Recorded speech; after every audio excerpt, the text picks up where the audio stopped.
They told me my sister deserved it all, the house, the money, the future. I stood there as the will was signed, my name erased as if I had never existed. For years I gave everything, my savings, my sleep, my soul, believing loyalty would keep us together.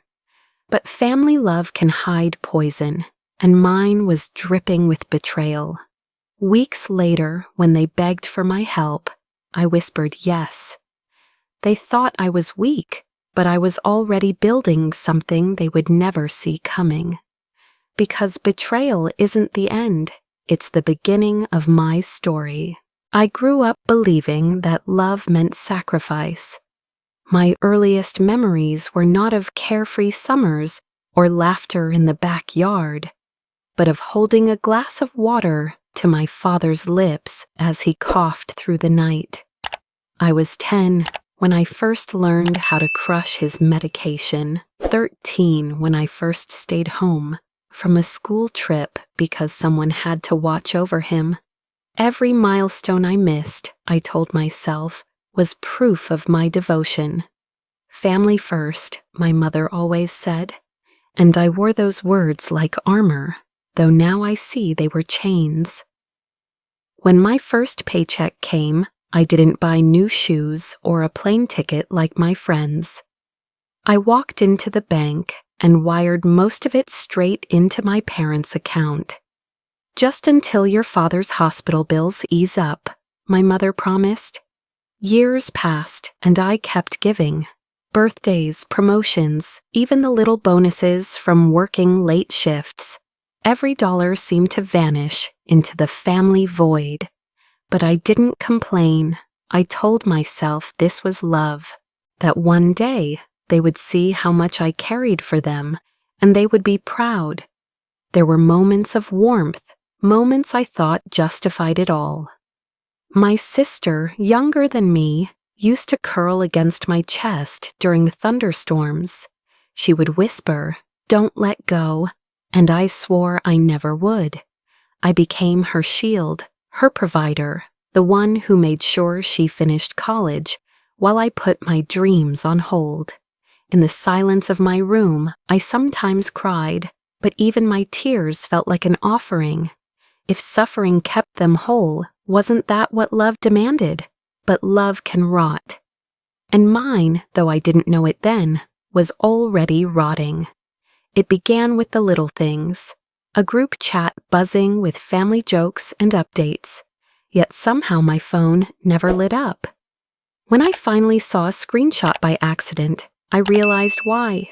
The group had a name, casual and cruel, ATM. It was my family's private nickname for me. I laughed it off at first, told myself it was just a joke. But inside something cracked. Have you ever ignored a red flag because it came from your own blood? I did, over and over, convincing myself that love makes people say strange things, that family doesn't mean harm. The cracks widened. My mother's calls came like clockwork, 2 a.m., 3 a.m., her voice trembling as if the world was ending, but the emergencies were always the same. Your sister needs rent. Your father's card is overdrawn. Can you transfer now? Half asleep, I always did. My hands shook as I typed in the digits, but I told myself exhaustion was a small price to pay for loyalty. And every time I thought, if I keep giving, maybe one day they'll stop asking. But the truth was different. The more I gave, the more they demanded. And my silence, my willingness to bend, was teaching them not gratitude, but hunger. Then came the moment that shattered even my careful excuses. One afternoon, while sorting through papers on the kitchen counter, I found a folded contract with my name scrawled across the bottom. It wasn't mine. The signature was forged, shaky but unmistakably meant to mimic me. The document was a loan agreement. My sister had taken thousands under my name, money I didn't know existed, tied now to my credit, my future. I remember staring at the page until the letters blurred. My chest tightened, my breath caught in my throat. I could hear my sister's laughter from the next room, the same girl who once clung to me in fear of storms.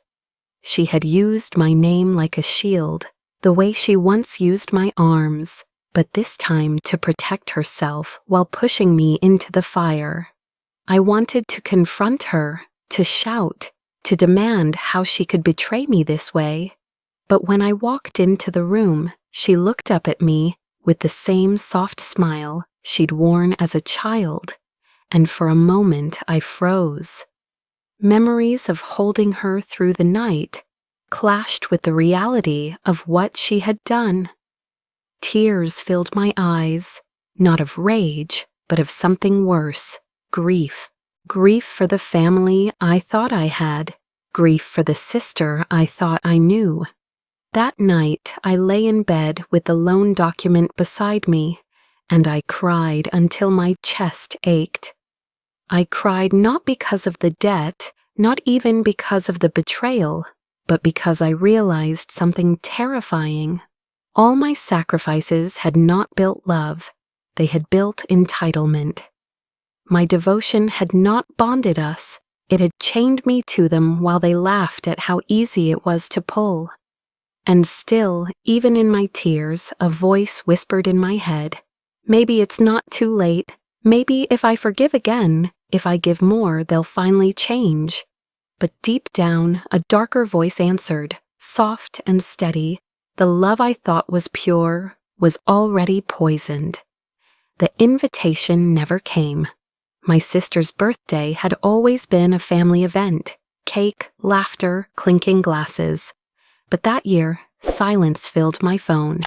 No message, no address, not even a mention. I told myself maybe they forgot. Maybe it would arrive late, but deep down I knew. They didn't want me there. Still, curiosity pulled me. On the night of the party, I drove past the old family house. Through the wide windows, I saw balloons, a glowing cake, and every face I loved gathered around my sister.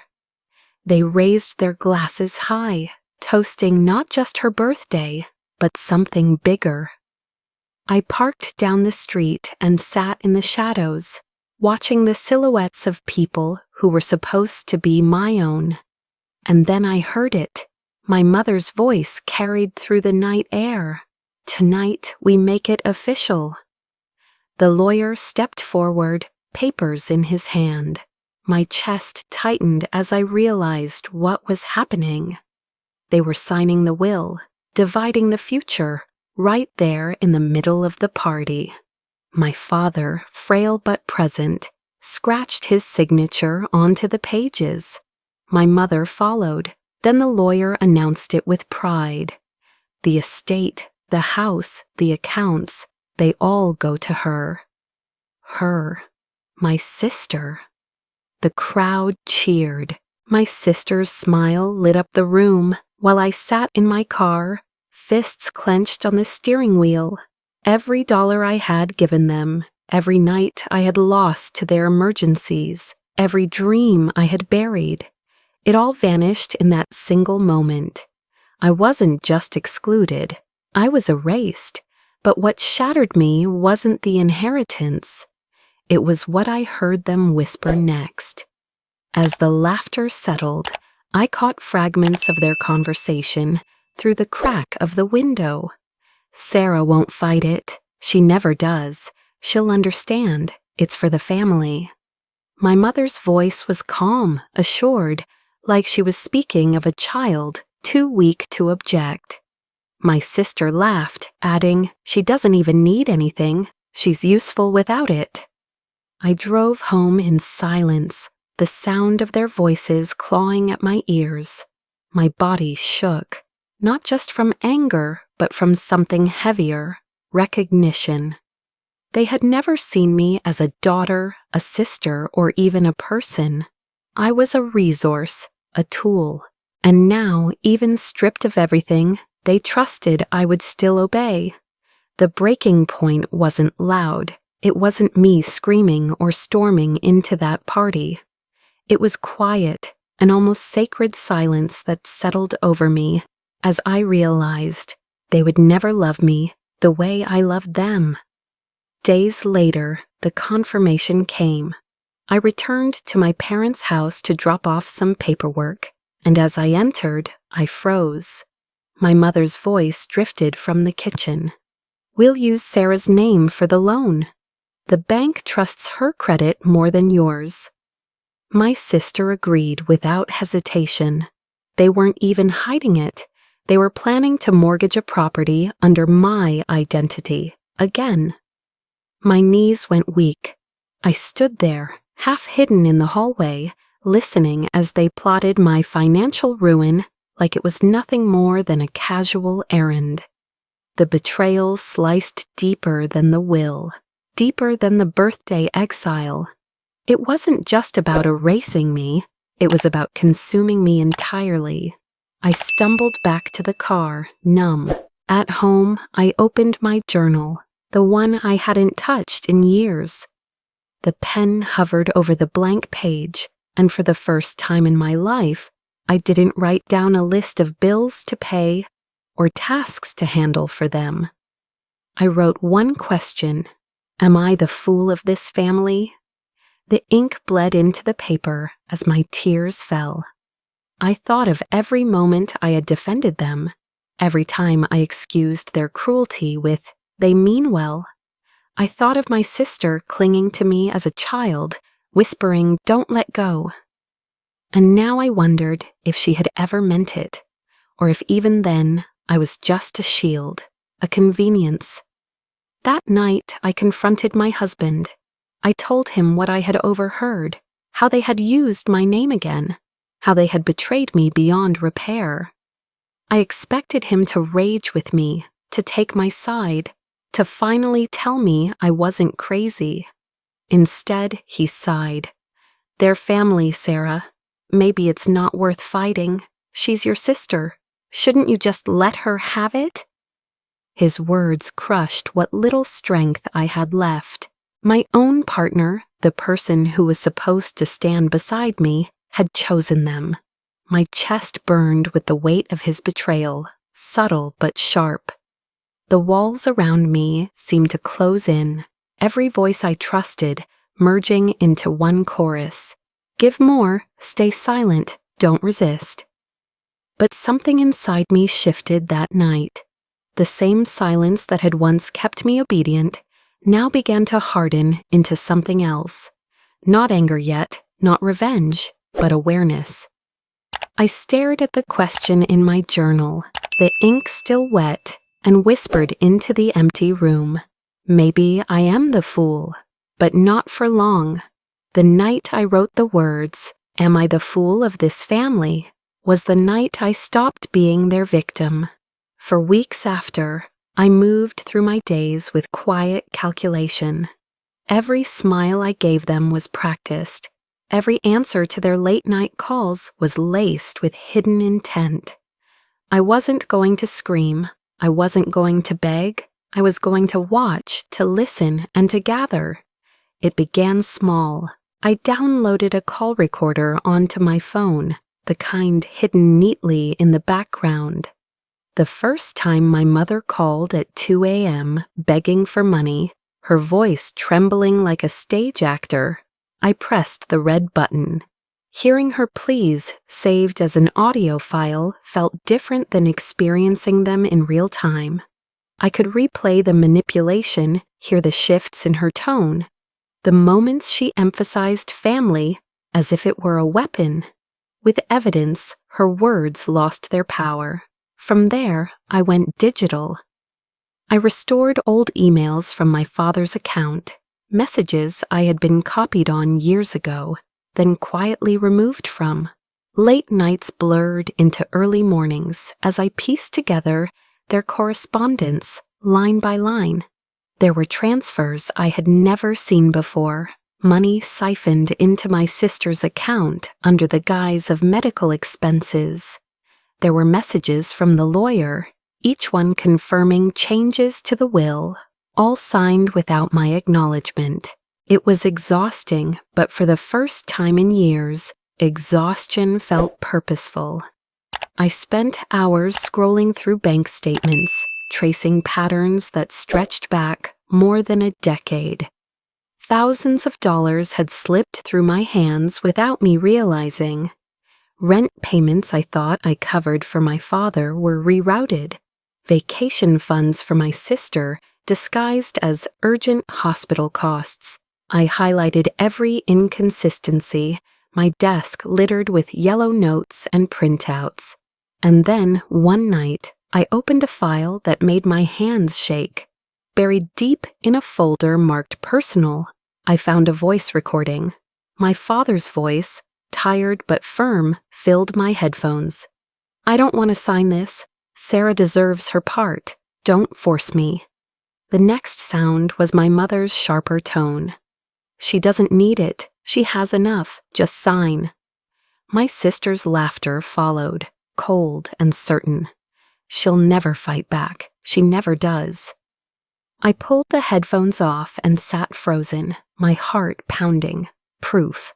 My father had refused, and yet the will bore his name. He had been coerced, maybe even tricked into it.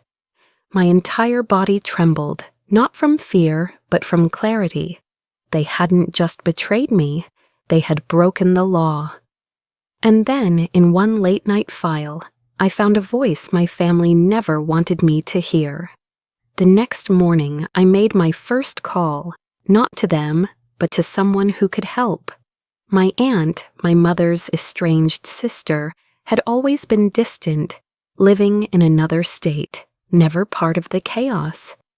I hadn't spoken to her in years, but when I told her the truth, her silence on the phone, stretched long before, she finally whispered, "I always knew something wasn't right. Come see me." She handed me a folder when we met, papers she had kept for years, documents my mother had once begged her to store for safekeeping. Inside were records of loans, contracts, and notes written in my mother's own hand.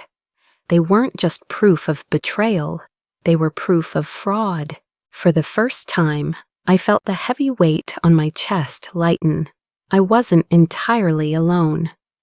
A week later, I reached out to someone else, Daniel, a lawyer I knew from college. He had once shared over drinks that he grew up in a home like mine, with parents who drained him until he cut ties. When I explained my story, his eyes darkened with recognition.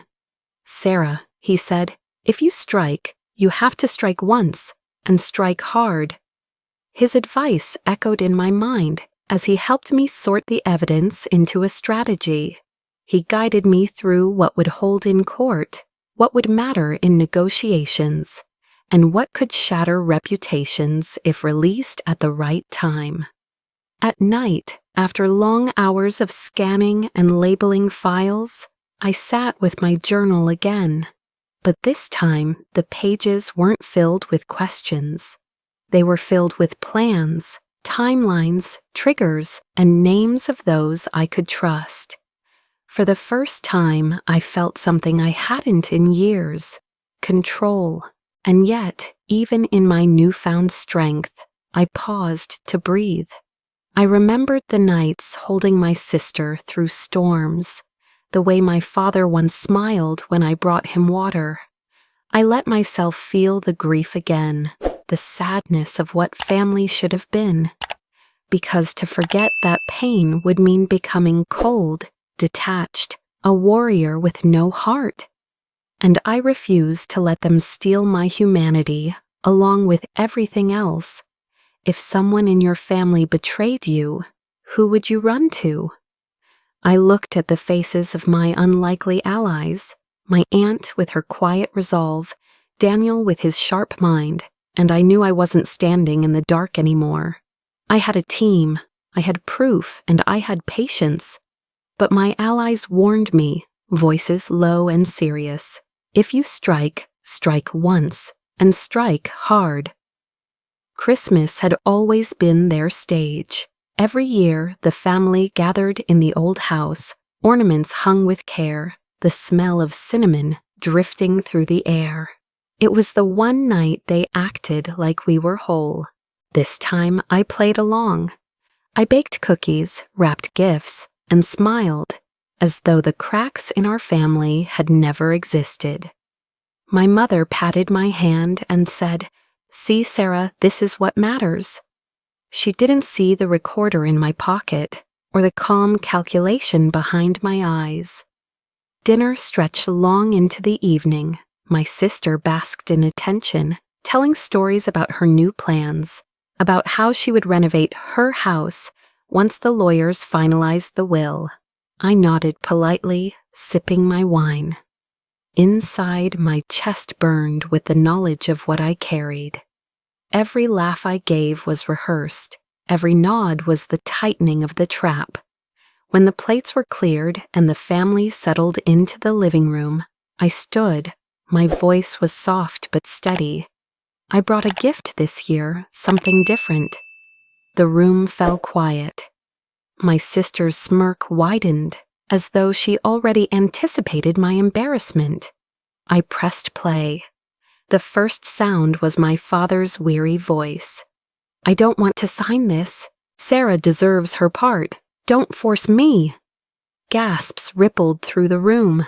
Then came my mother's reply, sharper than any knife. "She doesn't need it. Just sign." My sister's laughter followed, cruel and certain. "She'll never fight back. She never does." The silence afterward was heavy, suffocating. My father stared at the floor. My mother's lips tightened. My sister's face drained of color. It was the first time in years I watched them lose control. But I wasn't finished. I opened the folder I had carried under my arm and laid out the bank statements on the coffee table. "This," I said, my voice still calm, "is every dollar taken under my name. Every payment disguised as medical costs. Every cent funneled into your vacations, your luxuries. And here," I tapped one page, "the forged signature that tied me to debts I never agreed to." Whispers erupted. My aunt, who had quietly chosen to attend that year, stepped forward and confirmed the documents. The room split, half in disbelief, half in shock. My sister's eyes darted around, searching for someone to defend her, but no one moved. Their faces turned pale, not because of what I played, but because of what I was about to reveal next. I had scheduled emails to leave my inbox that very moment. Copies of the files sent to lawyers, financial institutions, and trusted allies. It was no longer just a family secret, it was evidence. The room descended into chaos. My mother shouted, accusing me of betrayal. My sister burst into tears, her act polished from years of manipulation. "You're jealous," she cried. "You're trying to destroy me." But her words bounced uselessly against the weight of the document in plain sight. Within days, the backlash storm began. My phone buzzed with messages from relatives, accusations, pleas, threats. Social media filled with whispers that I was greedy, that I had turned against my blood for money. My mother spread rumors that I was mentally unstable, that I had fabricated everything to punish them. My sister posted photos of herself crying, claiming I had ruined Christmas. For a moment, I wavered. The noise was overwhelming. Old doubts crept in. Was I wrong to expose them? Had I gone too far? But then I opened the files again, listening to my father's voice pleading not to sign, reading the proof of theft and betrayal. The truth was undeniable. I launched the second phase of my plan. With Daniel's guidance, I released carefully chosen pieces of evidence. Not all at once, just enough to dismantle their narrative. First, the forged loan under my name. Then, the transfers into my sister's account. Finally, the recording. Each revelation timed like a hammer, striking the same weak spot, Until the wall collapsed, public opinion shifted. Friends who had once doubted me began sending messages of support. Neighbors who had admired my parents' image turned away from them. My sister's posts were met with silence, then criticism. Slowly, their fortress of lies crumbled, and they had nowhere to hide. One night, after the chaos of emails and calls, I sat alone in my apartment. The city lights glowed outside my window. I held a photo of my sister as a child, tucked against me during a storm. My tears fell quietly, not of regret, but of mourning. I mourned the family that could have been, the bond that should have been sacred. The ache in my chest was sharp, but it reminded me I was still human. I hadn't lost my heart in the fight. I whispered into the empty room. I never wanted war, but you left me no choice.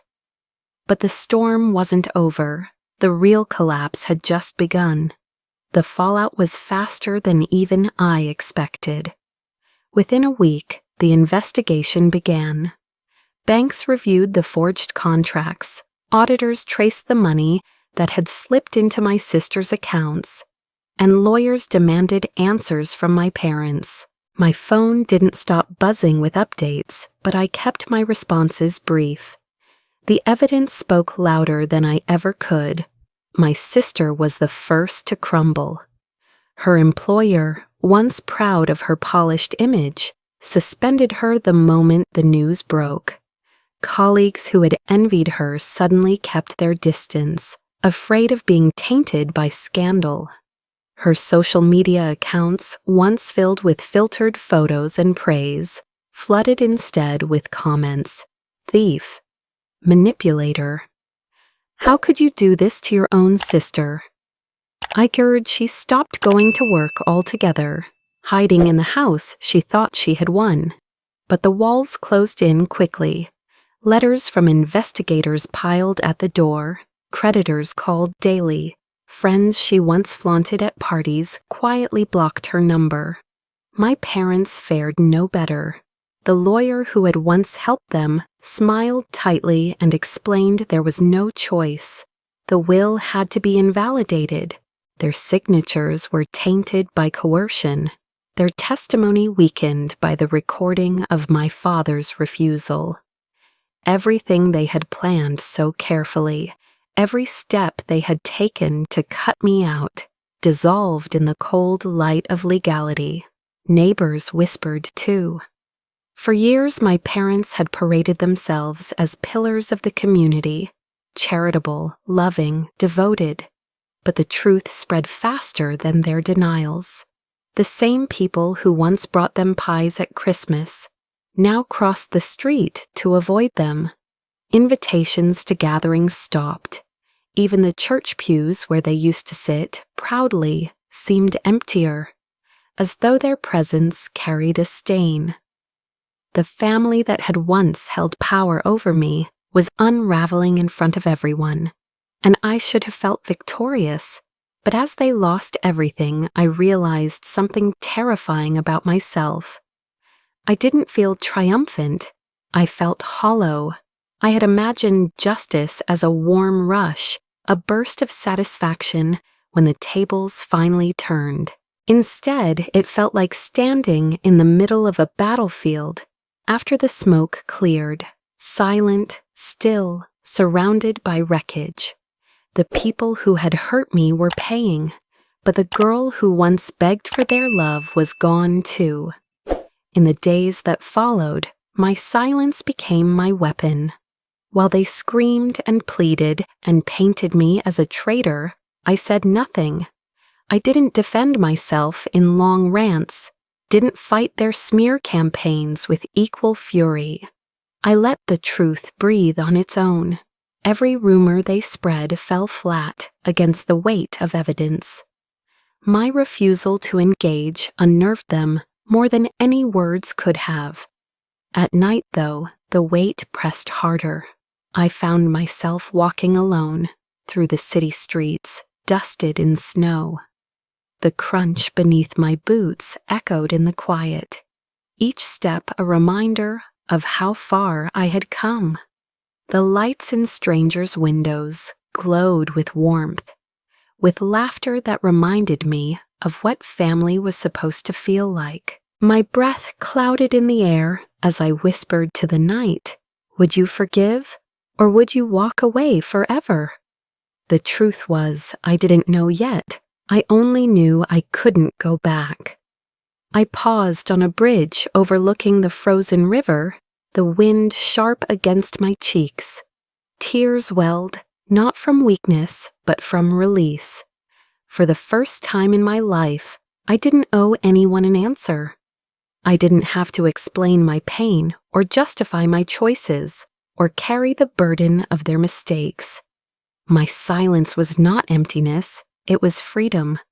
Justice had come, yes, but what followed was deeper, the quiet space where healing might finally begin. I walked home through the snow, leaving only footprints behind me. But the storm wasn't finished. The real collapse had just begun. The silence I chose became my shield.